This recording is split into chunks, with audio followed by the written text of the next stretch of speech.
Quando o assunto é a produção de proteína animal, o oeste do Paraná é um dos destaques no país, principalmente em tecnologias para a criação de aves e suínos. Outra característica de nossa região é o desenvolvimento de projetos que dão destino correto aos resíduos dos animais, o que torna a atividade sustentável.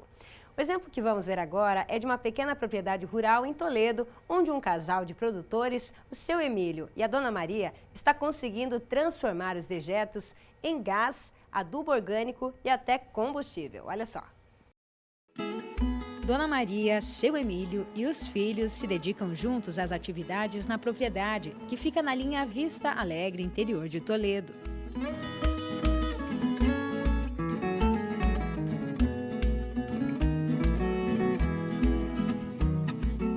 A área tem 3 hectares e a família realiza bem o aproveitamento dela.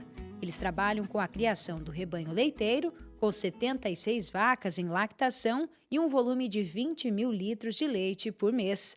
Na pecuária de corte são cerca de 80 animais e na granja a capacidade é de 8.700 porcos. O leite aqui produzido é entregue para a Frimeza e a produção dos suínos é integrada com a cooperativa Primato. Além disso, hoje a renda vem também da destinação dos dejetos dos animais, que são transformados em gás, adubo orgânico e combustível. É isso mesmo. A ideia começou a ser viabilizada em 2022. E em setembro do ano passado, a primeira parte do projeto foi implantada, com o biodigestor e a biorefinaria, fazendo com o que antes era um passivo ambiental se tornasse lucro para a família. Eu estava com 1.700 porcos, já tinha um problema sério com o meio ambiente por causa dos dejetos, não tinha mais onde pôr os dejetos, né? E não tinha mais como crescer também para aumentar a nossa produção. E os custos chegou meio no nível da produção com o custo, né? Não tinha que pagar caminhão para levar os dejetos nas roças dos outros e todos esses problemas aconteceram. Se nós inventamos a usina do biometano, nós conseguimos triplicar os suínos, triplicar o gado leiteiro. E hoje, que era um passivo para o meio ambiente, hoje é uma solução que cabe pagando nossas contas, ajudando. Por dia, aqui na propriedade, são produzidos 30 mil metros cúbicos de dejetos. Esses dejetos vão passar primeiramente por aquela bomba azul, que é uma bomba rotativa. Depois disso, eles vêm para essa lagoa. Depois, esses dejetos vão ser destinados para a separadora, que é essa área aqui. A separadora vai trazer 2 fases, então, desse material. A líquida, que vai para o biodigestor, e a sólida, que vai ser transformada em adubo orgânico. O Cícero é um engenheiro responsável pelos projetos relacionados à produção com o uso dos dejetos. Na área de engenharia, é comum você pegar o engenheiro que olha para uma planta dessa e diga que ela tem que se pagar com aquilo que ela produz.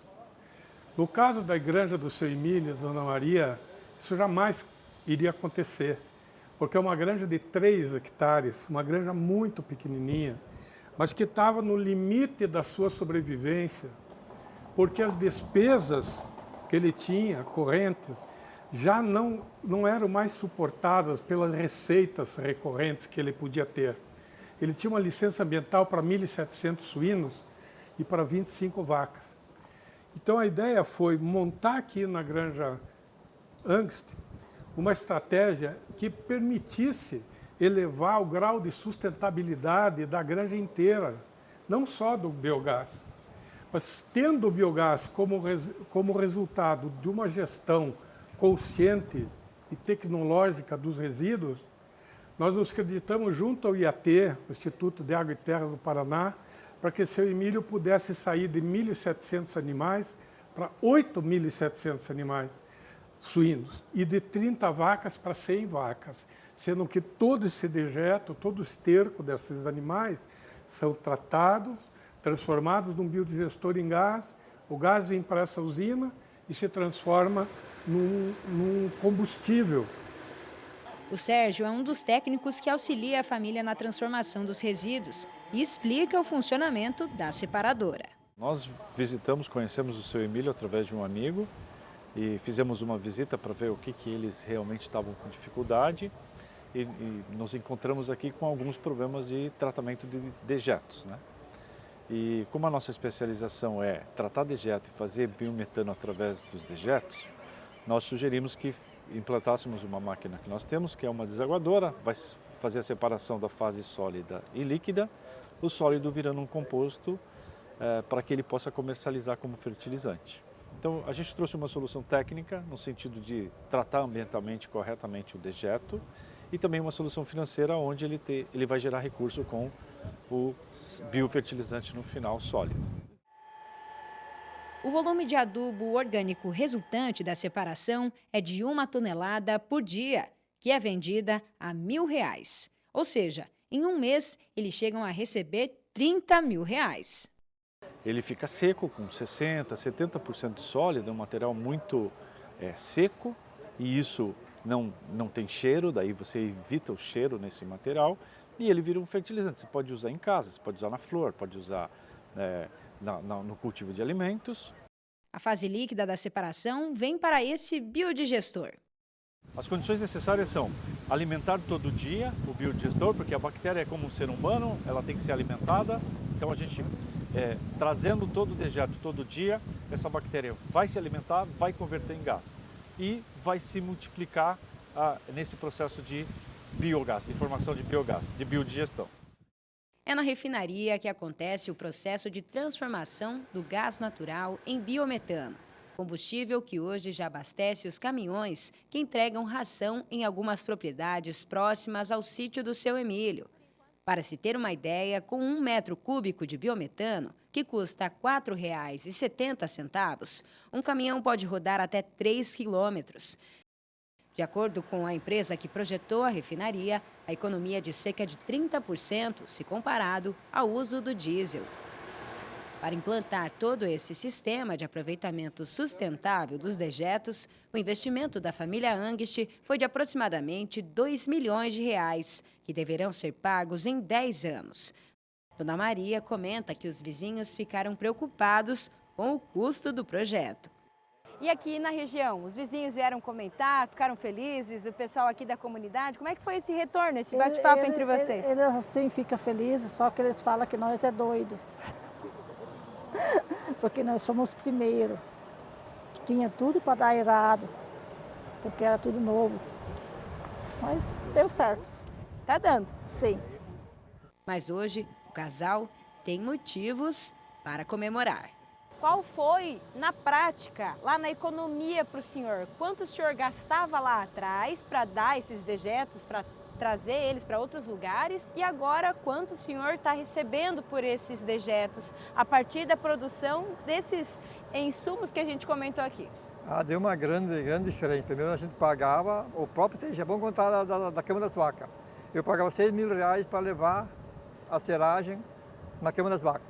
A própria seragem, depois as vacas descartavam, ia na lagoa.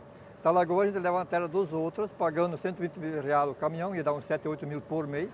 Tem graça para eles pegar, né? Hoje não, hoje a mesma seragem, a gente faz as camas. Hoje nós estamos pagando, por exemplo, R$6.000 a carga, 100 metros. Nós estamos vendendo essa carga hoje por R$20, R$30.000, a mesma carga. E antes era um passivo, hoje já está pagando no bolso já.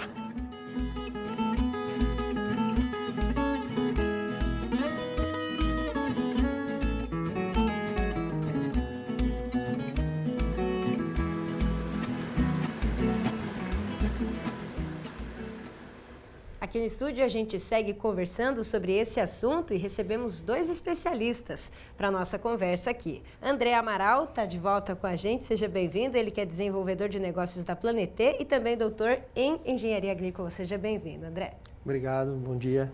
Bom dia. Cícero Bley está aqui conosco também, ele que é responsável técnico dos projetos lá na Granja Angst e engenheiro agrônomo. Seja bem-vindo, Cícero. Bom dia. Bom dia.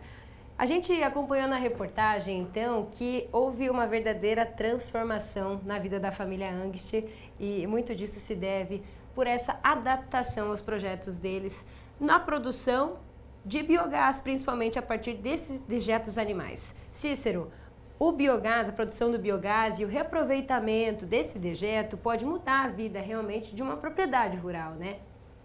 Sim, sem dúvida.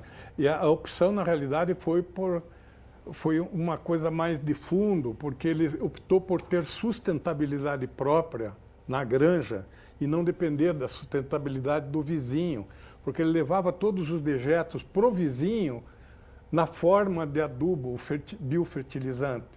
Na realidade, ele ficou com tudo isso dentro da granja e passou a processar esses dejetos. E aí que deu a reviravolta toda. Inclusive, ele obteve do Instituto Ambiental do Paraná uma licença para multiplicar por 6 a produção dele em número de animais, porque ele dá conta dos dejetos dos animais que estão ali. Essa foi a síntese da coisa. Em resumo, né? E é isso que a gente estava conversando, inclusive, aqui nos bastidores. Além do aproveitamento desses dejetos animais, para ele ter, então, energia a partir do biogás, o biometano, que é o combustível, também ampliar a área de produção desses animais. Isso que também a gente vê nos projetos que utilizam desses resíduos, né, André? Isso, é mais uma oportunidade, né, de desenvolvimento para a propriedade, o desenvolvimento local, a geração de mais uma fonte de energia renovável e uma alternativa a combustível fóssil, né? Então, trazendo todos esses benefícios, seja financeiros, seja ambientais, para os projetos. Pegando só mais uma questão, pegando esse crescimento, então passou de aproximadamente 1.000 animais ali, os suínos do seu Emílio e da Dona Maria, para 8.700. Essa licença ambiental sempre esteve muito alinhada aos conceitos do que eles queriam e poderiam fazer na propriedade, né, Cícero? Sem dúvida, esse aí que foi o grande lance, o grande resultado. Não existe o biogás pelo biogás, o biodigestor pelo biodigestor, não existe o produto é um meio, é o que surge de uma opção por modo de fazer a produção. O que está ali numa granja de 3 hectares, essa granja não foi escolhida por acaso, ela foi escolhida para demonstração mesmo. A hora que a gente começou a trabalhar com ela, o grande desafio era trazer aquela situação que era extremamente crítica, porque pelo tamponamento, porque não tinha sustentabilidade, ele não podia crescer além dos 1.700 animais, ele estava sendo comido pelas despesas que vinham de baixo para cima. E isso está excluindo granjas e granjas sucessivamente, com as grandes indústrias que fazem integração, elas estão excluindo pequenas granjas pela não viabilidade operacional, porque não tem mais vizinho para pôr dejeto. Então você vê a criticidade desse processo, o quanto nós precisamos crescer em termos de entendimento daquilo que é preciso fazer. O equipamento é uma parte, é um instrumento, não é o fim em si mesmo. O fim em si mesmo é toda essa modificação que foi feita ali na Granja Angst.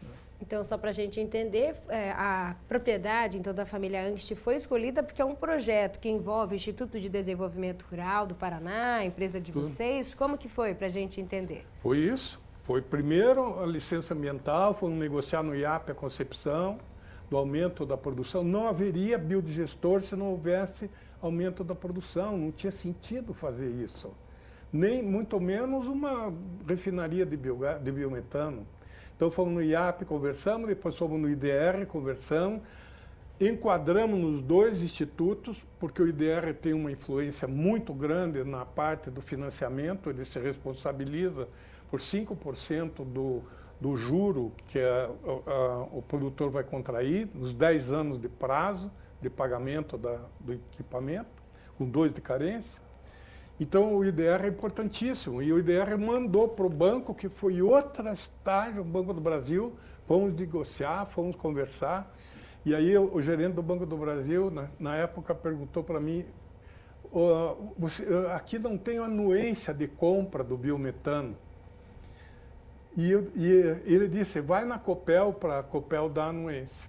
Mas a Copel não dá anuência para biometano combustível, ela não compra combustível, ela compra energia elétrica. Você liga a energia elétrica no sistema, acabou. E ela dá anuência para você fazer isso, mas não para comprar. Então, ali que eu percebi que a hora que o biogás está indo para o biometano com uma derivação de mercado muito atraente em termos de retorno, 4 vezes mais atraente do que gerar energia elétrica, você tem que ter um comprador. E esse comprador eu fui buscar num frotista de Matelândia, que é Via Lácteos, com o Gustavo, eu bati na porta dele e disse, você tem que me arrumar uma carta dizendo que você compra o biometano todo sem milho, porque senão ele não vai ter financiamento. Ele levou para o jurídico, conversou, e, pum, bancou. E eu levei no banco, está aqui o comprador. E aí viabilizou todo esse componente dele, porque tinha finalidade de fazer o que nós estávamos falando, tinha mercado para fazer o que nós estamos falando. E hoje em dia eu trabalho muito mais ligado aos frotistas do que aos produtores, porque eu entendo que um mercado tem que ter produtor e tem que ter comprador, vendedor e comprador. E nós ficamos durante anos, desde que eu estava na Itaipu, há 20 anos, a coisa se multiplicando no produtor rural. Mas esse componente interessa também ao comprador, que é o frutista. Eu tenho trabalhado muito com os frutistas sobre isso. Ou seja, é uma série de sistemas envolvidos, né? Exatamente. Como trabalhar isso daí, né? Eu vou fazer uma pergunta para o André. André, hoje, pequenas propriedades, você tem que otimizar, né?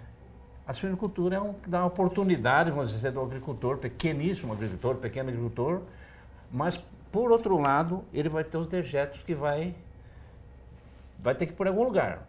O biodigestor, o biogás, é uma solução, mas, porém, para ele aumentar, ele tem que ter um trabalho da parte ambiental, uma licença da parte ambiental. Você acredita para que tudo isso possa acontecer e você viabilizar mais parte de agricultores, tem que ter uma mudança nesse pensamento do biogás, de como pôr esse dejeto, uma cultura nova, vamos dizer, de utilizar isso para poder ter uma sustentabilidade e produzir mais? Como você pensa? O biogás ele acaba sendo uma oportunidade de financiar essas soluções ambientais necessárias, né? Então, essa escalada de produção, ela vai ter que ocorrer em acordo ao meio ambiente, né? Todo mundo quer um desenvolvimento de cadeia, mas um desenvolvimento sustentável, obedecendo à legislação ambiental, atendendo a todos os requisitos. E isso acaba tendo um custo para o produtor. É um custo de investimento, ou um custo de manutenção do sistema que ele precisa ter. A oportunidade desse aproveitamento do biogás, seja o aproveitamento como energia elétrica, seja um aproveitamento como biometano, ele acaba sendo justamente uma forma de viabilizar economicamente essas possíveis ampliações, né? Esse arranjo todo. Então, ele está extremamente conectado a esse desenvolvimento de cadeia, né? Mas você vai ter que mudar um pouco a cultura desse suinocultor, a cultura dos agricultores, para você poder aproveitar isso num sistema geral, né? Porque o agricultor hoje quer produzir, mas não quer ficar com a parte ruim, né? O outro vizinho que pega a parte ruim, né? Você vai desenvolvendo nichos, né? Então, assim, para isso ser atrativo, no final do dia é mais trabalho para o produtor. Para isso ser atrativo, ele precisa ter uma remuneração financeira para isso, né? Então, nesse contexto geral que vai entrar essa molécula, ela tende a trazer mais dinheiro para o campo, né? Mais desenvolvimento para o campo, amplia os negócios dentro da propriedade, né? A propriedade deixa de ser só suíno, leite, acaba sendo também a parte de culturas vegetais, que vão envolver o biofertilizante, os dejetos, vai vir essa parte do gás também como uma nova receita, então você tem uma ampliação das oportunidades de receita dentro do agronegócio. Eu também quero chamar a atenção, a gente deu o exemplo aqui da família Angst, mas quantos suinocultores aqui da nossa região, ou até mesmo pecuaristas, né, que têm esses dejetos e que querem dar esse novo destino. Então, planejamento para fazer esse tipo de transformação é extremamente necessário. E a viabilidade desses projetos, André, eu vou contextualizar aqui, a gente na região oeste, esses projetos estão avançando, como o da família Angst, o que você está percebendo? Na nossa região aqui, a gente teve um grande desenvolvimento de projetos de biogás em grande quantidade, principalmente voltados para a produção de energia elétrica, né? E se a gente pegar o histórico dos países que lideram o desenvolvimento da biodigestão no mundo, como por exemplo a Alemanha, lá também aconteceu esse primeiro passo, por N motivos, N políticas, mas começou-se o desenvolvimento a partir de projetos de energia elétrica e um segundo passo de desenvolvimento foi os projetos de biometano. Então, esses projetos de biometano, a tendência é que você tenha uma valoração maior do gás gerado e que você consiga um valor de mercado, um impacto ambiental maior também. Então, eu acredito que a gente pode esperar, nos próximos anos, um aumento cada vez maior, né, gradativo, de novos projetos com biometano, seja incrementos nos projetos já existentes, né, uma coexistência com a geração de energia elétrica ou até mesmo nesse desenvolvimento de novos projetos. E aí, para a gente encerrar, agora Pera, eu vou... eu só queria dar uma bicada. Claro. Assim, ó, Toledo tem registrado 4.800 caminhões, placas emplacadas. Num processo de transporte micro, um processo especializado, o caminhão de transporte de ração só transporta ração. Eu vim de lá para cá, encontrei uns 20 na estrada. O caminhão de transporte de suíno só transporta suíno, o de leite só transporta leite, o de ave só transporta ave, o de peixe só transporta peixe. Então, a logística da produção de proteína animal, especificamente desse segmento, é brutal o uso do diesel. Esse diesel, quando não vem importado, atravessando o Atlântico, vem de Araucária para cá, 700 quilômetros, em diesel, caminhões de diesel, chega no posto de gasolina, retalha aquilo, bota no posto e os caminhões ou os produtores vão lá buscar seus produtos. Então, você vê a logística absurda de um combustível produzido fora daqui ou indexado ao dólar, que não dá previsão para a própria produção de proteína animal fazer seus custos. Por isso, está sobrando leite no supermercado, está caro demais. Por isso, os produtores não recebem o preço justo pela carne que produzem. Então, por quê? Porque está inflacionado isso com erros que vêm se acumulando no processo.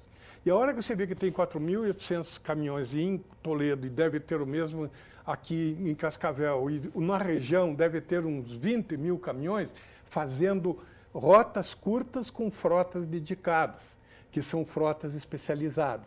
E esse combustível dessas frotas pode ser gerado aqui.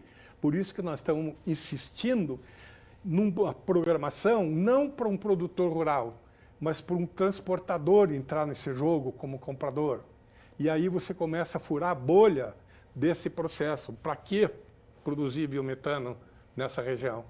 É para sustentar essa produção toda que está aí, sendo mal sustentada a diesel, o mais poluente de todos os produtos combustíveis e o mais caro de todos.